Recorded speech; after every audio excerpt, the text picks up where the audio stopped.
Hey, everybody. Welcome back to the Creativity Broadcast. I'm your host, Laura Westman, Chief Fantasizing Officer. And I'm here to talk to you today about one of my favorite things on the face of the earth, which is fantasizing, and to give you 5 very good reasons why you should be doing this all the time. But I also want to start by saying fantasizing gets a bad rap in the world of professional coaching. And I understand why, because when your job is to help people create visions and then take actions that are aligned with that vision, if you are spending all of your time in fantasy land and fantasizing and not actually taking any action, there's no way for you to actually move anything forward. So that's a little bit of a duh. So fantasizing can get a bad rap, but I think that fantasizing is actually a really powerful tool to open up more compelling visions for ourselves, if you're a coach, for your clients. And so it's really helpful in the big picture of being able to create visions that are really meaningful and deeply compelling to us. And I think that on a day-to-day basis, fantasizing can also give us a lot more access to ourselves and our joy and help to create a really powerful sense of well-being.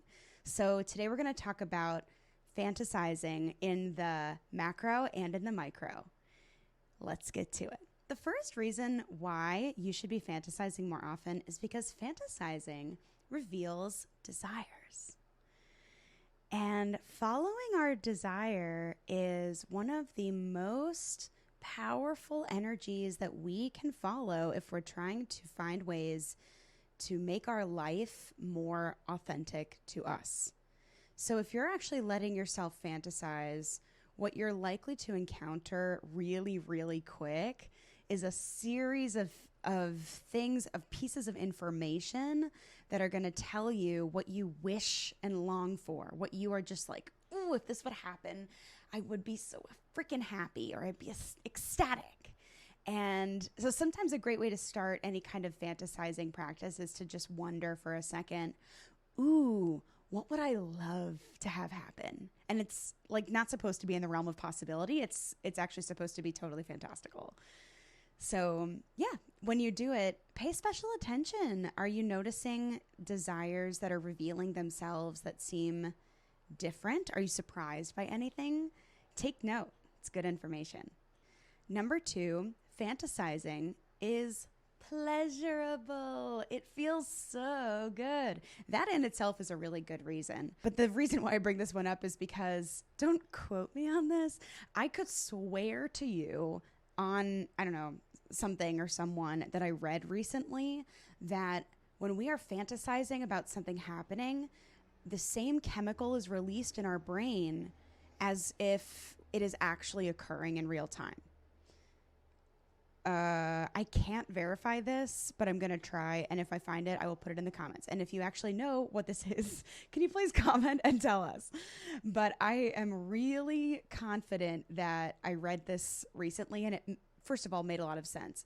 It's possible that I just want it to be true, because if it is true, then it means that our dreams and fantasies are so much closer to our reality than we think.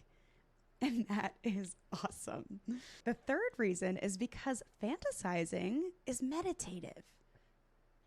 It's so fun and wonderful to get lost in a fantasy when you're, I don't know, cleaning the kitchen or on public transportation, or you just are being somewhere or fulfilling a task that's a little bit mindless. Getting lost in a fantasy is a great way to not only pass the time, but actually get yourself through things that might otherwise be super, super boring. This is one that I think I was really good at when I was a kid. I remember, like, you know, being in church or being in the car and just sort of being like, okay, I guess I'll just stare out the window and like dream about meeting Zach Hansen. But yeah, the next time that you are maybe putting on your headphones to take a walk or clean your house, maybe instead of going for your favorite podcast, unless it's West of Wonderland podcast, in that case, definitely listen to that.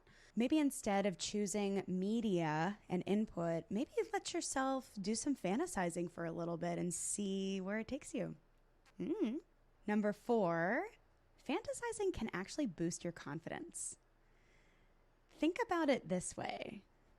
If you are letting yourself think about completely fantastical things happening with you, to you, it changes what you think you can do. I know this is super weird, but I had this fantasy that I know I share with at least one person. You know who you are watching this.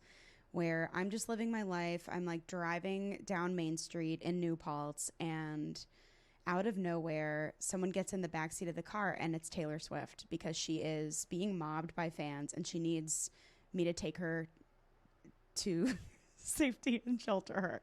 So I anonymously drive her to my little house in the woods, and I give her her own guest room and give her lots of good food and just leave her alone for a while so she can be alone and anonymous. And it's such a bizarre fantasy, but it's like this weird way in my brain where I could like care for this person who's given me so much great music and so many good feelings. She's not my friend. It's a weird fantasy, but I love it because it makes me think that if that scenario ever did happen, I'd be ready for it. I'd be ready to rescue her. But it also makes me think that I would actually be really good at helping celebrities or helping anyone who's in need. Like, I don't know, there's something about thinking that I could be the one to do that that does make me feel more confident in myself. So, yeah, fantasizing can boost your confidence. I can't believe I just told you all about that fantasy. So, the 5th reason why you should be fantasizing more often is because fantasizing can help us manage the future, but not in the way that you think.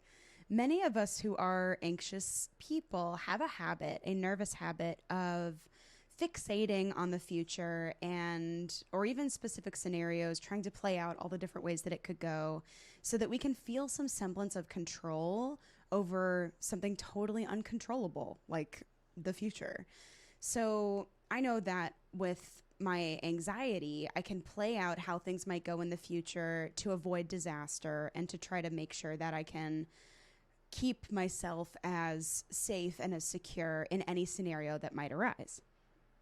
So that's the anxiety version. When it's a fantasy version, you are playing out how well things could go and how magical they could be.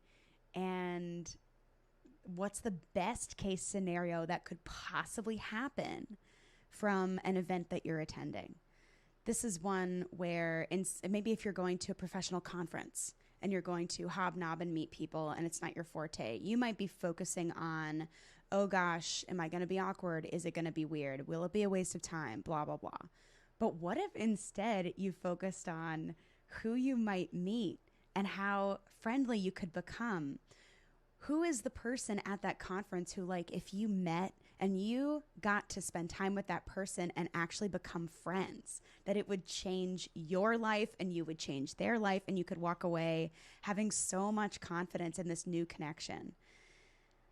I think a lot about, what if I'm in line in Disney World and I happen to be standing next to some famous person, and because of sheer proximity and the experience that we now carry of waiting in this line together, we bond and we become BFFs forever.